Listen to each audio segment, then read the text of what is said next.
Hello students, आज के हमारे इस वीडियो में अब हम देखने वाले हैं स्टॉक एक्सचेंज क्या होता है और उसके फंक्शंस क्या होते हैं। तो अगर आप TS inter second year commerce के स्टूडेंट हो तो आपके लिए बहुत ज़्यादा इंपॉर्टेंट वीडियो है। लेकिन अगर आप दूसरे स्टेट से बिलोंग करते हो और अगर आपको ये टॉपिक है तो आपके लिए भी ये वीडियो बहुत ज़्यादा यूज़फुल होने वाला है। सो इस वीडियो को एंड तक देखिए। स्टॉक एक्सचेंज एक ऐसी जगह है जहाँ पर शेयर्स खरीदे और बेचे जाते हैं। अब शेयर्स जो कंपनीज़ के होते हैं वो शेयर्स खरीदे और बेचे जाते हैं। जो स्टॉक एक्सचेंज होते हैं वो अलग अलग तरह के होते हैं। स्टॉक एक्सचेंज ट्रेडेबल एसेट्स के लिए होते हैं, लिमिटेड स्टॉक्स के लिए होते हैं, बॉन्ड्स के लिए होते हैं और ये अलग अलग तरह के होते हैं। इसके बारे में हम अच्छे से जानेंगे आगे। So what is a share?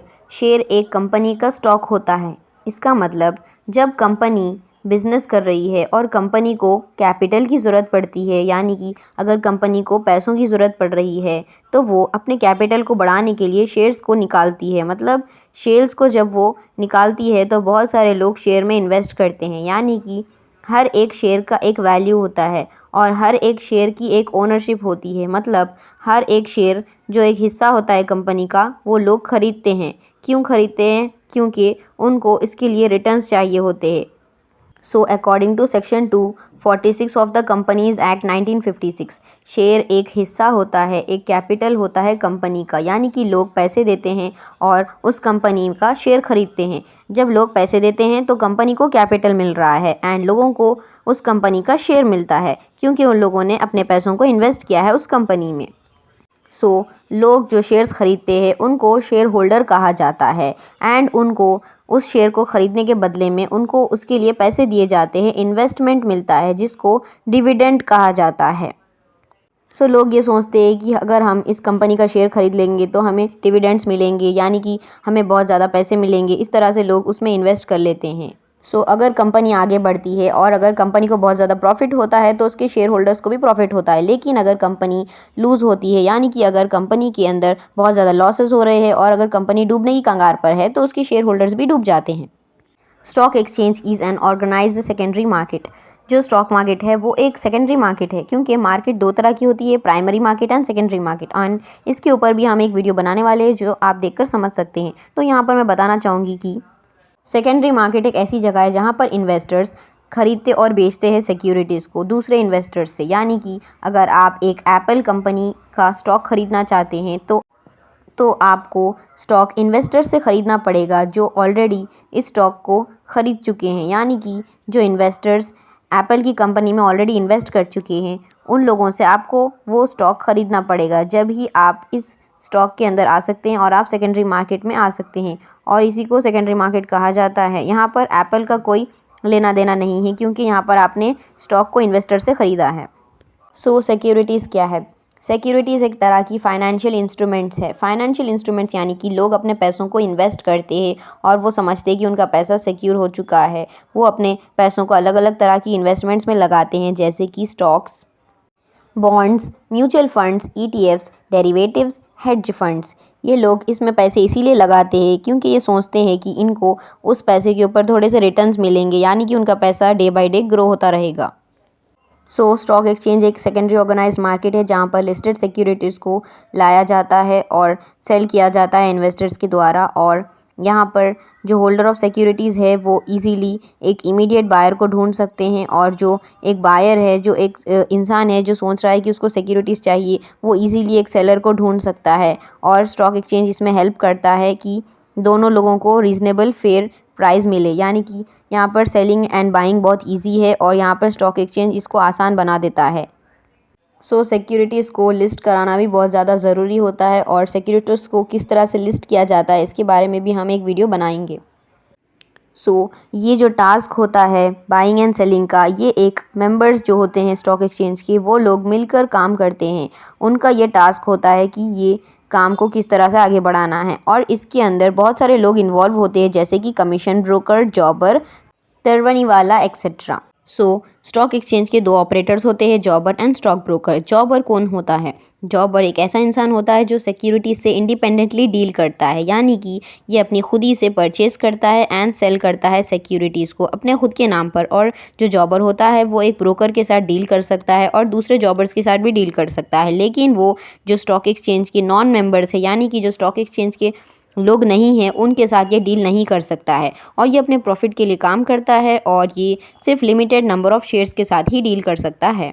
Broker कौन होता है? ब्रोकर एक लिंक है किसके बीच में? जॉबर एंड जनरल पब्लिक के बीच में।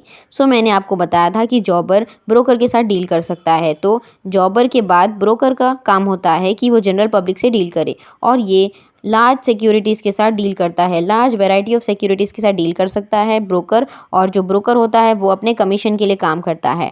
ये कांटेक्ट करता है जॉबर को नई सिक्योरिटीज़ को ख़रीदने या बेचने के लिए। ये पब्लिक के बिहाफ पर काम करता है, यानी कि ये पब्लिक से बात करता है और पब्लिक के जगह ये खुद उनके नाम पर ये सिक्योरिटीज़ को ख़रीदता और बेचता है।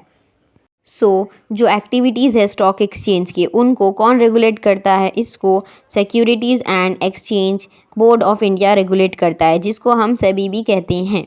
और ये लोग इन्वेस्टर्स को प्रोटेक्ट करते हैं ताकि वो लोग कोई भी मैल प्रैक्टिसेस को फेस ना करे कंपनीज़ के भरोसे पर। यानी कि जब भी ये लोग पैसों का कुछ भी ऐसा बड़ा काम करते हैं तो इसमें बहुत सारे मैल प्रैक्टिसेस होते हैं और बहुत सारी गड़बड़ी हो जाती है, जिसकी वजह से जो लोग होते हैं वो पैसों को गलत तरह से लगा देते हैं और किसी का लॉस हो जाता है इसमें। इस तरह के बहुत ज़्यादा बुरे चीज़ें होती है स्टॉक एक्सचेंज में, जिसकी वजह से लोगों के पैसे डूब चुके हैं। और इन्हीं चीज़ों को रोकने के लिए सभी बहुत सारे चीज़ों को लाता रहता है और वो इन सभी चीज़ों पर नज़र रखता है। और ये ब्रोकर्स जो लोग होते हैं बीच में एंगेज होते हैं मार्केट्स में, ये लोग भी बीच में पैसों को डुबा देते हैं, तो इनके ऊपर भी नज़र रखता है। कौन रखता है? सेबी रखता है। अब हम डेफिनेशन देख लेते हैं। एज पर securities contract regulation act 1956, stock exchange एक एसोसिएशन है, ऑर्गेनाइजेशन है और बॉडी ऑफ इंडिविजुअल्स है। यानी कि ये एक एसोसिएशन है जिसके अंदर लोग होते हैं और ये इनकॉर्पोरेटेड भी हो सकता है या फिर कॉर्पोरेटेड भी हो सकता है। स्टॉक एक्सचेंज को एस्टैब्लिश किया गया है किस पर्पज़ के लिए?